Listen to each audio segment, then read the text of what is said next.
Disarm him. First off, I'd like to apologize for the hiatus. My internet is not the greatest, and it's been out for a while. 2 weeks. Excuse me?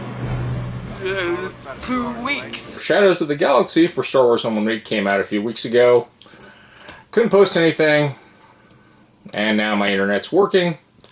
On the plus side, improved speeds, improved reliability. So if you're interested in me doing live streaming of games again on Sundays, let me know in the comments, and I'll work on that. Alright, this is the second expansion for Star Wars Unlimited. And I have to say, I really like the design of Shadows of the Galaxy. I was very pessimistic about it because, again, if you saw the Lorcana stuff, I got dragged into this. And we did not play Unlimited a lot. I honestly didn't think it's better than Lorcana, but I didn't think it was going to actually stick around. The mechanics that they introduced in Shadows of the Galaxy are awesome. Now, as you can see here, I had the pre-release. I went to the pre-release and played it. And I did surprisingly well, and it has a lot to do with one of the new mechanics that I really like. There were 6 boosters in here that usually come standard, so that's not a surprise. Inside we got tokens, of course. A now purple inserted deck box with this divider versus the red one from the original pre-release I went to. So that's kind of a nice touch. We have our quick start rules. Apparently I have 2 copies here and some tokens. More tokens. Pre-release deck building. These 2 boxes that show Moff Gideon and Lando versus the other... Oh, these are actually from the 2-player set box. I think they're Jason's. They just left them here. Might actually explain why I have extra books. And as a nice little bonus when I was there, I got this Shadows of the Galaxy Initiative token. I'm going to add it to the prize giveaway stack. So if you want a chance to win this, just check out the 2024 video, write down a comment, and you can pick this from the prize pool if you want, if you win. This is pretty typical. The other thing that came in here was a foil Mandalorian and a foil Moff Gideon. They're no different than the ones in here, except they have foiling on one side. I wouldn't really recommend paying the extra money because only one side is foiled, but you do you.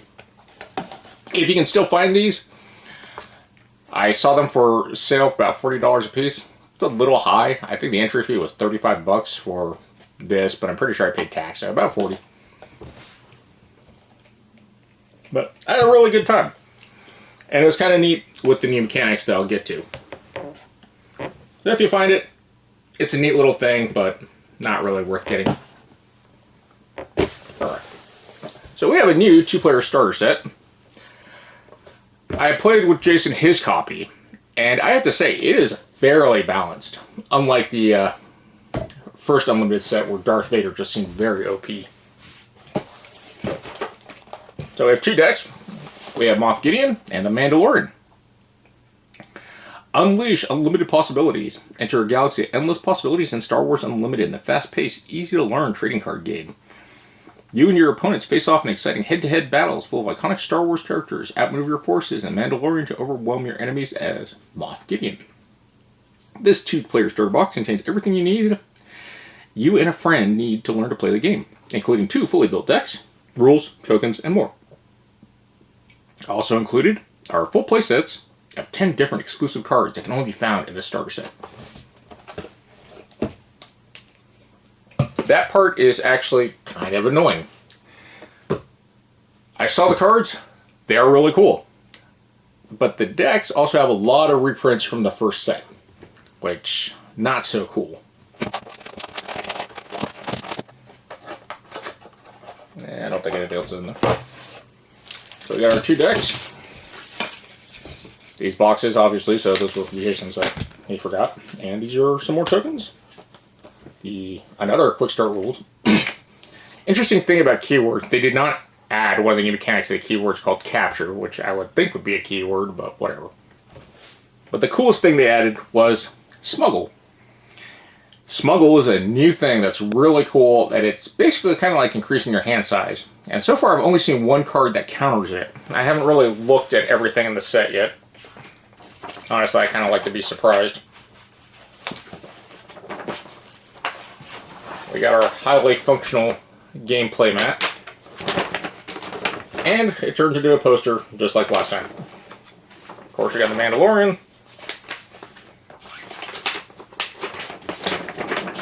Oh, that's interesting. And Moff Gideon, but Moff Gideon is sideways. Well, that adds a little bit more variety. That's pretty cool. Don't know why I didn't know that.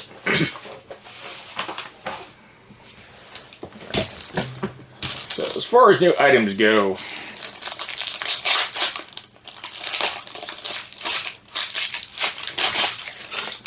this is the same Moff Gideon that comes from the pre-release kit, except he's not foiled on this side. Notable cool things in the starter. We have Dr. Pershing, who is a rare from the Shadows of the Galaxy set. You get one copy of him. And we have a copy of Legal Authority, which I think is a really strong card, especially if you're doing like draft or sealed. Mainly because it captures, and most cards that capture don't give you a bonus to your defense. So it kind of makes capturing harder. And what capturing does is, you basically, if you defeat someone with a bounty or you just capture, you get the bounty rewards, and I'll get to that too. But when you capture a character, you put them under another character, usually a non-leader, and to free them, you gotta kill them, or defeat them, or I guess you can capture them too. And it's really cool because this gives a +2 to their defense. I really like that because most of the captures is you just kind of go trading and not so great. But it's really powerful.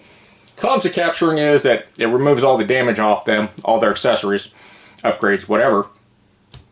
And if you use stuff like Death Star Super Laser, which destroys everything in play, the captured character is not destroyed because they're not considered in play. So they'll come back. So there's some balancing with that. Moff Gideon is a neat character. His ability on the backside basically increases 1 damage if you're attacking other units. And you flip over, it's the same thing. Except, you know, more overwhelming. Not super special. The Incinerator Trooper I really like. It basically gives it first strike from magic. These guys are really neat, and they're a trooper, they're Imperial. The Phase 3 Dark Troopers are really cool. Again, they're limited to this 2-player set. I like these guys a lot, but I've never had them stay in play because they kind of die really quick. Calculability, another blue removal card. And then we have Gideon's Light Cruiser. If you're not playing Gideon, I don't really think this is a great thing. But it is big. And if you don't have anything big, it's pretty cool. And I found it very fair with the 2-player decks versus each other. But yeah, out of this, you really only get 4 new cards for the dark side, I guess. And Moff Gideon, so 5. And that's what they mean by the 10 new cards. 3 of these, really playable, unless you want to play with this, and you kind of need Moff Gideon, because they don't have a Moff Gideon non-leader unit. The bad part of this pile is these are all the reprints from the original set.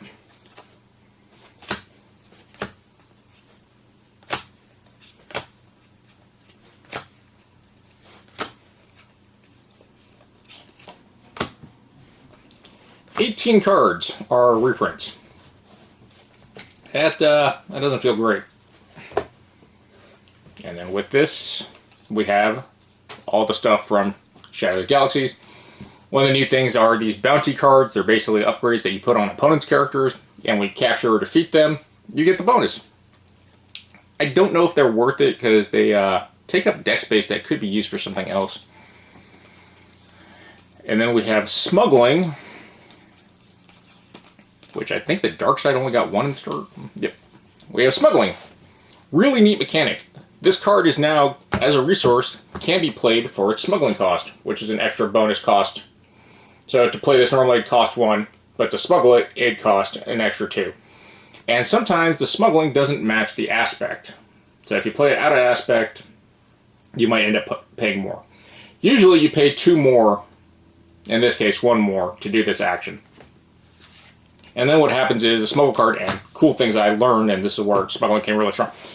If you spend the smuggling card as a resource, you can kind of use it to pay itself, and then you'll take the top card of your deck and resource that.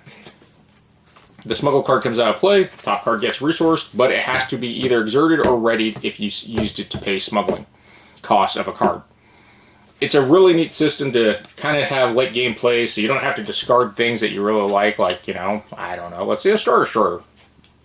But smuggling is limited to 2 certain cards unless you have tech. Tech makes every card a smuggling card, and he's light side. But I really like the mechanic because Lando is really strong with it. As far as the Mandalorian, we have the leader, and he likes upgrades, which I'm kind of iffy about how he works mechanically. But he does have a cool ability that exerts people when you play upgrades, and he's also pretty big. The 2 rares you get are the Survivor's Gauntlet and the Mandalorian Armor. I don't really like the Mandalorian Armor. And the Gauntlet, it's cool if you play against someone with a lot of upgrades. Granted, it allows you to move your stuff around too. For our specials, we have Greef Karga. When played, it's basically the light side version of Tarkin. We have Grogu, who's really annoying, but not that annoying. We have the Razor Crest, which is way weaker than a light cruiser. But it is kind of cool. It allows a lot of synergy. And then we have Mandalorian's Rifle, which is basically like Luke and Vader's lightsaber. It buffs the character that is supposed to be played on specifically. There is a non-leader version of the Mandalorian. None of them are named Din Djarin for some reason. But that's what you get, and those are the 10 new cards. As far as reprints in this deck go, off the top of my head, I am not exactly sure how many of these cards are reprints. I know these were factor reprints, so we got about 9. And the rest of it is all stuff that comes from the Shadows of the Galaxy set. Of course, we have the Foundling card. It's very thematic. I actually like the fact that they went very thematic. Except for the dark side doesn't try to... It doesn't want to capture Grogu. It can. It's just not a priority. It's a really weird thing because there's not a lot of capture cards either. But this deck has a lot of upgrades, posting bounties, and it likes doing the theme. But I really do like these 2 decks. They are fairly balanced. What do I like about Shadows of the Galaxy? I really do like the smuggling mechanic. The fact that cards in your hand can now be resources and swapped out later adds a lot, especially late game playing. It doesn't feel bad mulliganing all the time because you're going to get those cards back. Maybe.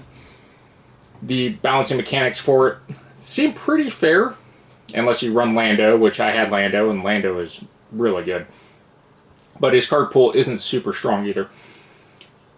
I like how they're switching away from the massive, you gotta have a lot of units to your deck, to running weird gimmicky things. And they'll probably coincide with more stuff in the future.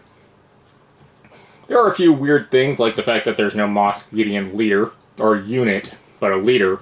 Well, the Mandalorian actually has that. But then again, the dark side didn't have another weapon that specifically attached to a named character to get benefits. The capture system seems very unfair at times, and then very fair at other times. It really just depends on the timing. They did add more removal cards for red and blue, which I find really cool. They added another ramp card to green, and yellow is just really into dirty smuggling stuff. There is a card that I can't pronounce, it sounds like Macaulay, but it is an awesome card, and I really like it because it synergizes. I tore apart my deck from the pre-release, and I shouldn't have. I should have left that intact. But there were some really cool janky combos. I had like 2 cards that didn't make any sense. They were speeders. Stolen Land Speeder. And I later found out that it worked with Leader Han, which I was like, oh, that's a really cool combo. I don't know if it's great, but if you play Leader Han solo, the red one, the new one, it's a really cool ability. Lando's ability to smuggle stuff, really cool. The fact that the Falcon is uncommon now, which is really cool, I like that. The smuggling, the bounty hunting thing, it all just synergizes really well. It doesn't add too much to... I've been experimenting with the core deck stuff, and I've been trying to get Palpatine Leader to go faster, and it's not really helpful. Granted, I don't have 3 copies of everything, so that's probably the reason. I also don't have any Darth Vader units, which, you know, everyone says is my problem. But I'm not going to pay that money. As far as the secondary market goes for the cards, it's actually not too bad. I know the Krat Dragon is ridiculously expensive, but it's also like a game-ending card. A lot of the cards seem to be game enders now. The Finalizer I looked at is like, I love this thing because it's huge, but it's also expensive, but it's a game ender. There's a lot of weird stuff going on that I don't feel is too bad. The game still feels pretty balanced. It's been going back and forth. And the card market isn't terrible. Surprisingly, like, Poe is really valuable compared to Kylo Ren and Rey, but their synergies are kind of gimmicky. But I do like the new set. It is a huge improvement, and I actually like the fact that they kind of spent more time developing a better idea than Lorcana. As much as I like the Disney aspect of Lorcana with the art and the nostalgia, Star Wars, I think, is a better game. They are probably meant for 2 different markets, but they both have, you know, that same weird toxic fandom. Star Wars is arguably worse, just because, let's face it, people like to say stuff like woke agenda and confuse things because there is bad writing. I mean, let's look at the Acolyte. I don't blame anyone acting in the Acolyte. The story, I don't think, was done very well, but that's not on the actors. I do think that trying to do something different, bravo, but it's poorly executed. And I don't know if it's rushed. Disney has a bad habit of doing that. I'm glad that Fantasy Flight is taking the time to actually try stuff. That being said, Fantasy Flight also has a history of, hey, we're going to test something for 2 weeks, and then we're going to push it anyways if it's broken.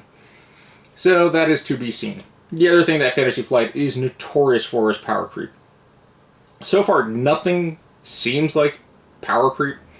The capture mechanic seems very strong just because it can capture a unit and dump them. But in hindsight, they do come back at full health, so if they're wasting their time fighting them, yeah, it's slow. And if you can free the guy, there are cards that counter that. Some card colors are better than others. It kind of throws it off. But I do like it. But if you're interested in Shadows of the Galaxy, the 2-player set I think is a really good start, especially if you're just getting into the game. The game, this is the 2nd expansion. Plenty of time to get in and build up. Nothing is super expensive or bad. So it's a pretty good time to get into it. Other than that, like I said earlier, if you want a chance to win this initiative token, check out my 2024 video. There's other prizes in there in the prize pool. Other than that, if you like what I do, please subscribe to the channel, give some likes, do the YouTube things, because apparently this is the way. Take care, and GG's.